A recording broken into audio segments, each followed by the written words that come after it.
ರಾಜ್ಯದಲ್ಲಿ ಕಳೆದ ಹಲವಾರು ದಿನಗಳಿಂದ ಡೆಲ್ಲಿನಲ್ಲಿ ಇಡ್ಲಿ ಆಯಿತು, ಬ್ರೇಕ್ಫಾಸ್ಟು, ಮಧ್ಯಾಹ್ನ ನಾಟಿ ಕೋಳಿ ಸಾರು ಆಯಿತು, ಬಹುಶಃ ಡಿನ್ನರ್ಗೆ ಬೆಳ್ಳುಳ್ಳಿ ಕಬಾಬ್ ಬರ್ಬೋದು ಅಂತ ಅಂದ್ಕೊಳ್ತೀನಿ. ಅಂತಿಮವಾಗಿ ಉಪಹಾರ ಇಲಾಖೆ ಮಾತ್ರ ರಾಜ್ಯದಲ್ಲಿ ಸಕ್ರಿಯವಾಗಿ ಕೆಲಸ ಮಾಡ್ತಾ ಇದೆ ಅಂತಕ್ಕಂಥದ್ದು ರಾಜ್ಯದ ಜನತೆಯ ಭಾವನೆ. ಈಗ ಆರೋಗ್ಯ ಇಲಾಖೆಯಲ್ಲಿ ಏನೇನು ಸಮಸ್ಯೆಗಳಾಯಿತು, ಎಷ್ಟು ಜನ ಗರ್ಭಿಣಿ ಬಾಣಂತಿಯರು, ತಾಯಂದರು, ಮಕ್ಕಳು, ಸಣ್ಣ ಸಣ್ಣ ಶಿಶುಗಳು ಎಷ್ಟು ಜನ ಬಲಿಪಶು ಆದರು ಅಂತಕ್ಕಂಥದ್ದು ನೋಡಿದ್ದೀರಿ.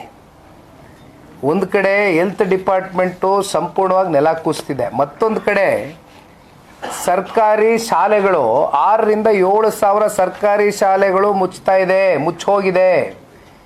ಮತ್ತು ಶಿಕ್ಷಕರ ನೇಮಕಾತಿ ಏನಾಗಬೇಕಾಗಿತ್ತು, ಹತ್ತತ್ರ 20,000 to 25,000 ಶಿಕ್ಷಕರ ನೇಮಕಾತಿ ಇಲ್ಲಿವರೆಗೂ ಕೂಡ ಆಗಿಲ್ಲ.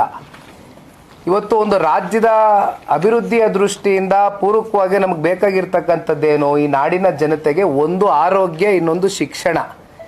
ಇವು ಎರಡರಲ್ಲೇ ಇವತ್ತು ರಾಜ್ಯ ಸರ್ಕಾರ ಈ ಮಟ್ಟದ ವೈಫಲ್ಯತೆಗೆ ಕಾರಣ ಆಗಿದೆ ಅಂತಕ್ಕಂಥದ್ದಾದರೆ ಬಹುಶಃ ಇದು ನೀವೆಲ್ಲರೂ ಪ್ರಶ್ನೆ ಮಾಡಬೇಕಾಗಿರ್ತಕ್ಕಂಥ ವಿಚಾರವೇ. ಕಾರಣ 2.5 ವರ್ಷ ಆಗಿದೆ ಇವತ್ತು ಆಡಳಿತಕ್ಕೆ ಬಂದು ಕಾಂಗ್ರೆಸ್ನ ಪಕ್ಷ ಈ ರಾಜ್ಯದಲ್ಲಿ. ಅದು ಹೋಗಲಿ, ಏನು ಪಾಪ ಅವ್ರಿಗೆ ಮತ್ತೊಂದು ಪಕ್ಷದ ಜೊತೆ ಸೇರಿ ಅಲಯನ್ಸ್ ಪಾರ್ಟಿಯಾಗಿ ಕೆಲಸ ಮಾಡ್ತಾ ಇದ್ದಾರಾ? ಇಲ್ಲ. 136 ಜನ ಶಾಸಕರು ಅಂದರೆ ಸಿಂಗಲ್ ಲಾರ್ಜೆಸ್ಟ್ ಮ್ಯಾಂಡೇಟ್ ತಗೊಂಡಿರ್ತಕ್ಕಂಥದ್ದು ಕಾಂಗ್ರೆಸ್ ಇವತ್ತು ಈ ರಾಜ್ಯದಲ್ಲಿ. ಒಂದು ಕಡೆ ಮಾತೆತ್ತಿದ್ರೆ ಪ್ರಣಾಳಿಕೆಯಲ್ಲಿ ಅವರೇ ಹೇಳ್ಕೊಂಡಿರ್ತಕ್ಕಂಥದ್ದು ಗ್ಯಾರಂಟಿಗಳು ಕೊಡ್ತೇವೆ ಅಂದರು.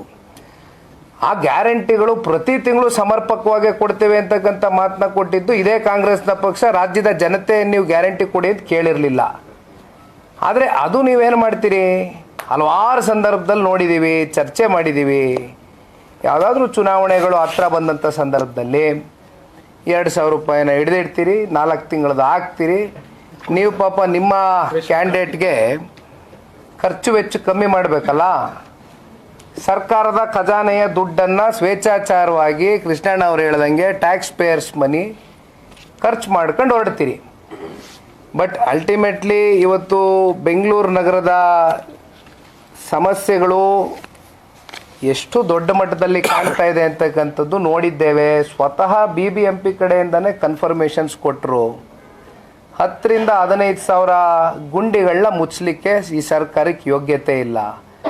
ಅದಾದ್ರೆ ಇಲ್ಲಿವರೆಗೂ ಈ ಗುಂಡಿ ಅವಾಯ್ಡ್ ಮಾಡ್ತಕ್ಕಂಥದ್ದಕ್ಕೆ ಹೋಗಿ ಅದರಲ್ಲೂ ಪಾಪ 2 ವೀಲರ್ಸು ಎಷ್ಟು ಜನ ಪ್ರಾಣ ಕಳ್ಕೊಂಡಿದ್ದಾರೆ?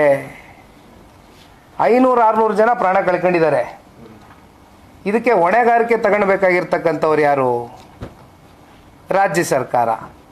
ಇವತ್ತು ಬೆಂಗಳೂರು ನಗರದಿಂದ ನಿಮಗೆ ಇಷ್ಟು ದೊಡ್ಡ ಮಟ್ಟದಲ್ಲಿ ಹಣ ಉತ್ಪಾದನೆ ಆಗಬೇಕಾದ್ರೆ, ಇಷ್ಟು ಟ್ಯಾಕ್ಸೇಷನ್ನ ಕಲೆಕ್ಟ್ ಮಾಡಿ, ಇಷ್ಟು ರಿಸೋರ್ಸ್ಫುಲ್ ಇರ್ತಕ್ಕಂಥ ಈ ಒಂದು ಬೆಂಗಳೂರು ನಗರದಲ್ಲಿ, ಅದರಲ್ಲೂ ಔಟರ್ ರಿಂಗ್ ರೋಡಲ್ಲಿ ಅದಾದ್ರೆ ವರ್ಷಕ್ಕೆ 850 ಕೋಟಿ ರೂಪಾಯಿ ಆದಾಯ ಕಲೆಕ್ಟ್ ಮಾಡ್ತಾರೆ ಇವತ್ತು ಸರ್ಕಾರ.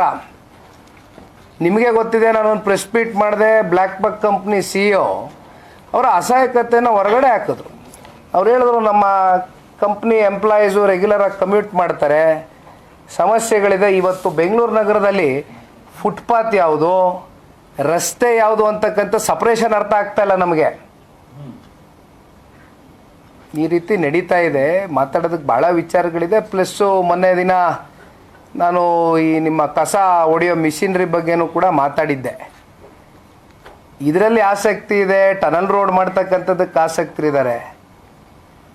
ಮುಂದೆ ಚರ್ಚೆ ಮಾಡೋಣ. ಇಲ್ಲ ಶಿವಕುಮಾರ್ ಅವರಿಂದ 2018 ಕೂಡ ಕುಮಾರಸ್ವಾಮಿ ಕೈ ಎತ್ತಿ ಬ್ರದರ್ಸ್ ಜೋಡೆತ್ತು ಅಂದಿದ್ರಿ, ಮತ್ತೆ ಸಿದ್ದರಾಮಯ್ಯ ಜೋಡೆತ್ತು ಬ್ರದರ್ ಅಂತಿದ್ದಾರೆ.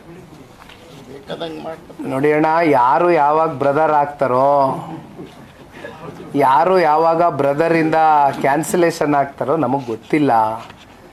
ಅವ್ರ ಪಕ್ಷದ ವಿಚಾರಕ್ಕೆ ಸಂಬಂಧಪಟ್ಟಂತೆ ನಾವು ಚರ್ಚೆ ಮಾಡ್ತಕ್ಕಂಥದ್ದು ಬಹುಶಃ ನೀವು ನಮಗೆ ಕೇಳಬಾರ್ದು. ಯಾಕೆಂದರೆ ಒಳಗಡೆ ಶಾಸಕರು ಯಾರಿಗೆ ಸಿಗ್ನೇಚರ್ ಹಾಕೊಂಡು ಕೂತಿದ್ದಾರೆ, ಯಾರನ್ನ ಮುಖ್ಯಮಂತ್ರಿ ಮಾಡೋದಕ್ಕೆ, ಯಾರಿಗೆ ಹಾಕಬೇಕು ಯಾರಿಗೆ ಹಾಕಬಾರ್ದು ಅಂತ A B C ಟೀಮ್ ಏನು ರಚನೆ ಆಗಿದೆ. ಬಹುಶಃ ಅಲ್ಲಿ AICC ಅಧ್ಯಕ್ಷರು ಅಥವಾ ಹೈಕಮಾಂಡ್ ಅಂತಕ್ಕಂಥದ್ದು ಕಾಂಗ್ರೆಸ್ನಲ್ಲಿ ಏನಾದ್ರು ಉಳಿದಿದ್ರೆ ಬಹುಶಃ ಅವರು ಇದಕ್ಕೆ ಉತ್ತರ ಕೊಡಬೇಕು. ಕಾಂಗ್ರೆಸ್ನಲ್ಲಿ ಸಿಗ್ನೇಚರ್ ಕ್ಯಾಂಪೇನ್ ನಡೀತಿದೆ ಅಂತಿದೆ ಸರ್, ಮಾಹಿತಿ ಇದೆಯಾ ನಿಮಗೆ? ಇಲ್ಲ, ನಮಗೆ ದಿವ್ಸಕ್ಕೆ ಒಂದೊಂದು ಮಾಹಿತಿ ಬರುತ್ತೆ, ಮಾಧ್ಯಮದ ಸ್ನೇಹಿತರಿಗೆ ನಿಮಗೆ ಗಳಿಗೆಗೆ ಗಂಟೆಗೆ ಒಂದೊಂದು ಮಾಹಿತಿ ಬರುತ್ತೆ, ನಮ್ಗೆ ದಿವ್ಸಕ್ಕೆ ಬರುತ್ತೆ. ನಡೀತಾ ಇದೆ ಸಿಗ್ನೇಚರ್ ಕ್ಯಾಂಪೇನ್. ಏನೋ ಗೊತ್ತಿಲ್ಲಪ್ಪ, ನಮ್ಗೇನೋ ಕಿವಿಗೆ ಭಾಳ ದಿನದಿಂದ ಕೇಳ್ಪಡ್ತಾ ಇದ್ದೀವಿ. ತಾವು ಹೇಳ್ಬೇಕಲ್ಲ, ಮಾಧ್ಯಮ ಸ್ನೇಹಿತರು ನೀವು ಹೆಂಗೆ ಹೇಳಿದ್ರೆ ಅದನ್ನು ಸ್ವೀಕಾರ ಮಾಡ್ತೀವಿ. ನಿಖಿಲ್ ಅವರು ಈಗ ಬ್ರೇಕ್ಫಾಸ್ಟ್ ಮೀಟಿಂಗ್ ಅವೆಲ್ಲ ಒಂಥರ ಮೆಲೋಡ್ರಾಮಾ ಅನ್ಸಲ್ಲ? ಇಲ್ಲ, ನೀವೇ ಹೇಳಿ ಸರ್. ಈಗ ಬ್ರೇಕ್ಫಾಸ್ಟು, ಲಂಚು, ಡಿನ್ನರು ಮಾಡ್ತಾ ಹೋದರೆ ಇಲ್ಲಿ ಜನಕ್ಕೆ ನೀವೇನು ಸಂದೇಶ ಕೊಡ್ಲಿಕ್ಕೆ ಹೊರಟಿದ್ದೀರಿ? ನೀವು ನಮ್ಮ ಮಧ್ಯೆ ಏನು ಸಮಸ್ಯೆ ಇಲ್ಲ, ನಾವೆಲ್ಲ ಚೆನ್ನಾಗಿದ್ದೀವಿ ಅಂತಕ್ಕಂಥದ್ದಾದರೆ ಅದು ಥ್ರೂ ಯುವರ್ ಅಡ್ಮಿನಿಸ್ಟ್ರೇಷನ್ನ ನೀವು ಪ್ರೂವ್ ಮಾಡ್ಕೊಳ್ಳಿ. ಅದನ್ನೇನು ನೀವು ಹೊರಗಡೆ ಬ್ರೇಕ್ಫಾಸ್ಟು, ಲಂಚು, ಡಿನ್ನರ್ ಕರೆದು ಅದನ್ನೇನು ನೀವು ಸಂಜಯಿಸಿ ಕೊಡ್ತಕ್ಕಂಥ ಅಗತ್ಯತೆಯೇ ಇಲ್ಲ. It is very obvious that not everything is right among you ಅಂತ.